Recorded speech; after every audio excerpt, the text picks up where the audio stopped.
கெட்டது ஏனோ உங்க கைகள் ரெண்டிலும் மணி அடிக்க பொறுத்து கெட்டது ஏனோ உங்க உள்ளங்கையில் என்ன வரைஞ்சு பார்த்து கெட்டது ஏனோ உங்க கைகள் ரெண்டிலும் மணி அடிக்க பொறுத்து கெட்டது ஏனோ தூங்காம உறங்காம காத்து வந்தது ஏனோ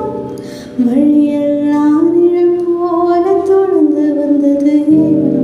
என் வழியெல்லாம் நிழல் போல தொடர்ந்து வந்தது ஏனோ அப்பா உங்க மடியில நான் தலை சாய்க்கணும் அப்பா உங்க நினப்புல தான் உயிர் வாழணும்